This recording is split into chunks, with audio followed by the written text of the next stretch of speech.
All right, Janie, this lesson's gonna be short. So he moves on from learning about what rational exponents are into domain. So I guess you guys learned about domain, he says, back in September, and you learned that there were 3 kinds of restrictions that there were on domain. Remember, domain is the x values. So like, if I was gonna draw a line, there's no restriction on the domain because every single x can get touched by this. There's like no problem.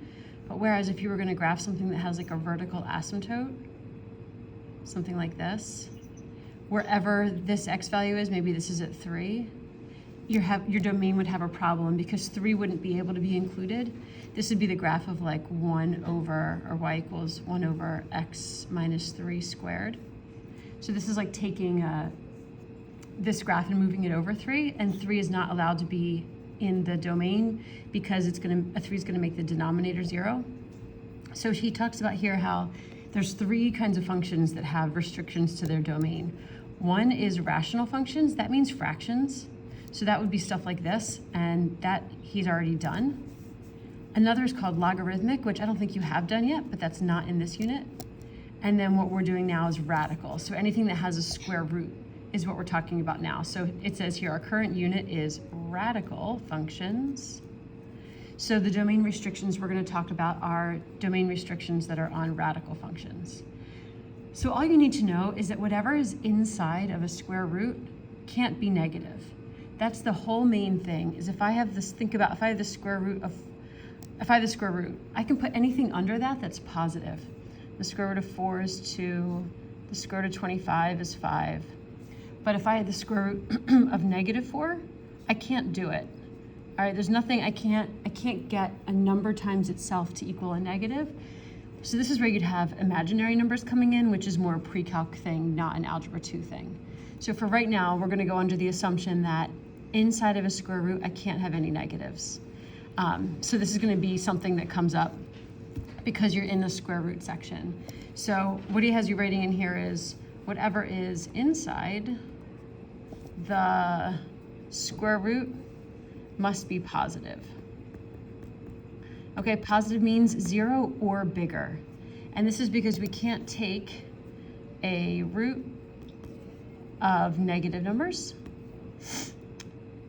Now the only warning here is you can still take cube roots and 5th roots and 7th roots. You can take roots that are odd numbered, because if I have the cube root of negative 27, that's fine. It's going to equal negative 3 because negative 3 times negative 3 times negative 3 gives me negative 27. So any root that's an odd root is allowed to have a negative underneath, but anything that has an even root, 2, 4, 6, 8, and so forth, we can't have negatives underneath that square root. Okay, so here's the problems he wants you to be able to do. If he gives you this, some function is the square root of x plus 3. Here's the steps. The first step is whatever is underneath the radical has to be bigger than or equal to 0. So I'm going to take my x plus 3, and that has to be bigger than or equal to 0. So I'm going to form a little equation or inequality that you're going to go solve. So if this has to be bigger than or equal to 0, I'm going to solve it.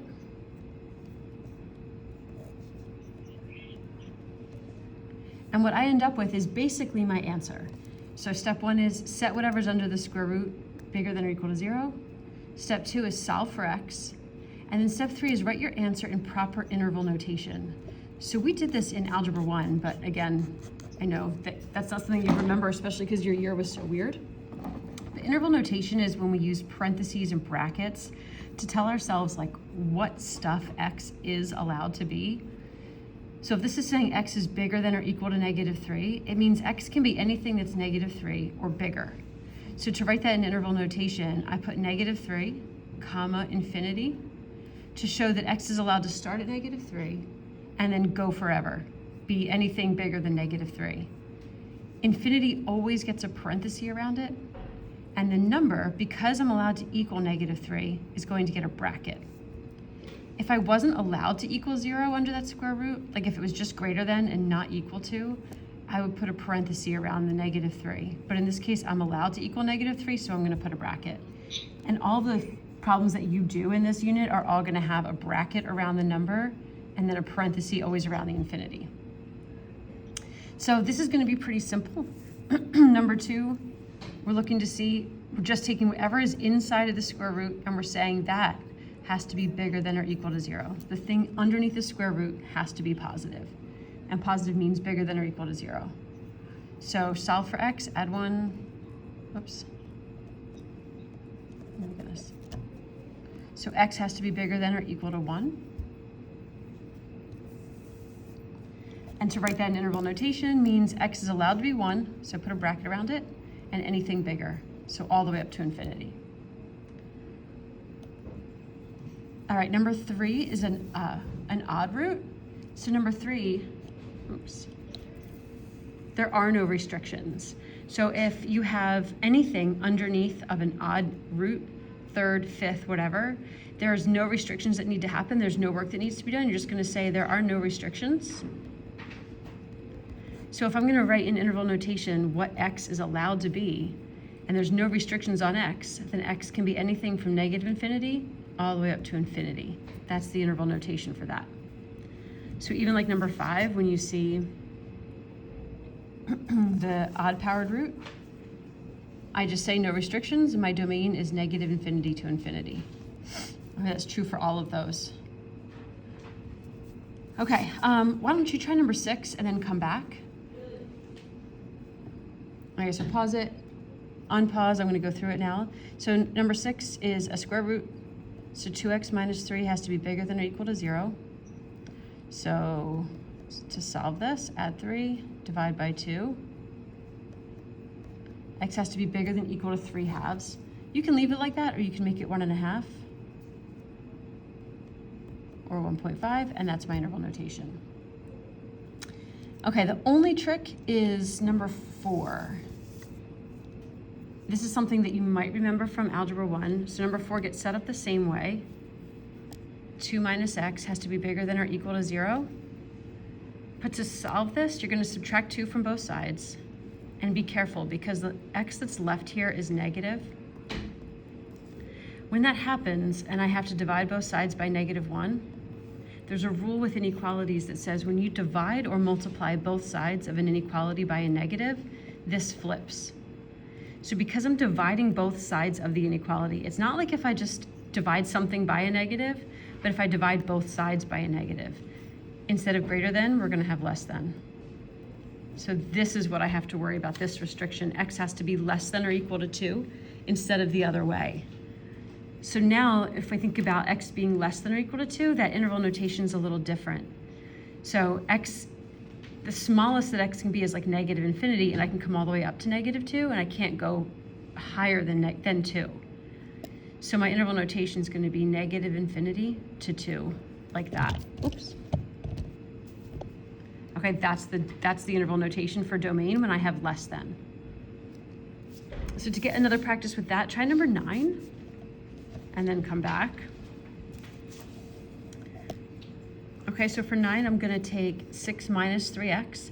The reason I know this is gonna be weird is because I see that the x is negative. So I know I'm gonna have to divide both sides by a negative. That's how I know. So 6 minus 3x is greater than or equal to 0. Subtract 6 from both sides. And now when I divide both sides by -3, I'm dividing by a negative, so my inequality sign flips. My final domain answer is this. Okay, x is less than or equal to 2, so negative infinity to 2. That's basically it. I just see 7 and 8, he's got fractions, but nothing really tricky. So number 7 is a 4th root, so still, I have 4/5 x has to be bigger than or equal to 0. Multiply both sides by 5/4, and I'm gonna get x is bigger than or equal to 0 still. So that's that one. And then 8, if you wanna try it and come back. But I'm gonna set what's under the square root bigger than or equal to 0. Multiply both sides by 2. And subtract 1. So I've got that. Okay, so this should be a nice simple one. To get started, I did the homework. I'll take a picture of that and get that up on Classroom for you. And I'll be back with the next one.